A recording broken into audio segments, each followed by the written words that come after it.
Hello and welcome back to World 360. It's been about 6 months since the 11-day war between Israel and Gaza militants erupted following clashes between Palestinians and Israeli security forces near the third holiest site in Islam, the Al-Aqsa Mosque, which left about 300 people injured. Palestinian President Mahmoud Abbas had at the time said he held Israel responsible for the dangerous developments and sinful attacks. Fast forward to 20th December. In a rare meeting, Mahmoud Abbas, chief of the Palestinian Authority, which governs parts of the occupied West Bank, was hosted by Israeli Defense Minister Benny Gantz at the latter's home near Tel Aviv, where the two discussed security and civil matters. The meeting was followed by two events. One, the Israeli Defense Minister approved confidence-building measures with Palestine, and two, an Israeli and 3 Palestinians were wounded in the first exchange of fire in months on the Gaza border. In this episode, we're going to understand what these confidence-building measures are, what analysts have to say about the relevance of these measures, and what all of this means in the context of the new Israeli government under Naftali Bennett that was just formed in June this year. So first, what are these new confidence-building measures? First, we have to keep in mind that Israel collects taxes on behalf of the Palestinian Authority as part of the Oslo Peace Accords signed in the 1990s. Israel has withheld these tax transfers in the past. Why?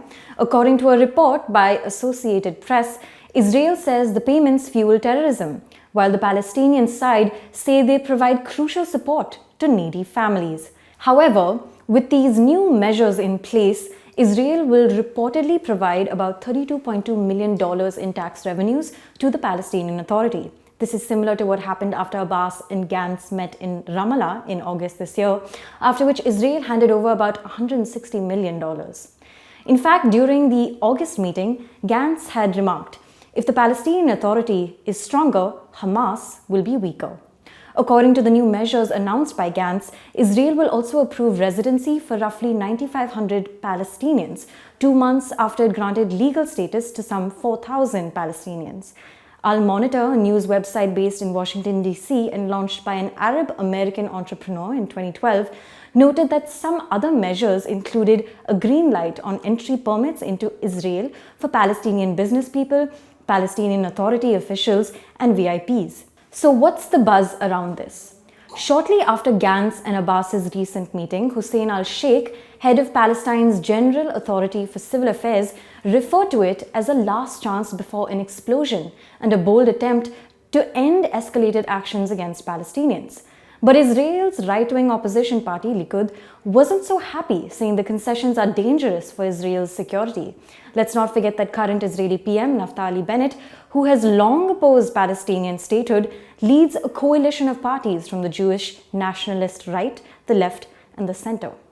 Meanwhile, Hamas, the militant Palestinian Islamist group that rules the Gaza Strip, condemned Abbas's meeting with Gantz, saying the Palestinian Authority has turned its back on all national issues that serve the Palestinian people's aspirations for unity, liberation, and return. According to Ibrahim Husseini, an independent Palestinian journalist based in Jerusalem, the confidence-building measures haven't exactly sowed much confidence in the Palestinian Authority. Others saw the subsequent measures as an offering of breadcrumbs to Palestinians and payouts for Abbas and his quote-unquote cronies. It hasn't helped that right after the meeting between the two officials, 3 Palestinians were wounded in strikes by the Israel Defense Forces, which was seen as retaliatory after an Israeli civilian who was earlier fixing the newly completed border fence was injured by fire from Gaza. Neither Hamas nor any other armed group has so far claimed responsibility for the shooting. There have been no peace talks between Israel and Palestine in more than a decade. And if the recent developments are any indication, it's going to take more than just confidence-building measures for peace to prevail in the region. Thank you so much for watching this episode of World 360. I'm Pia Krishnankutty. Do subscribe to ThePrint.in and follow us on social media.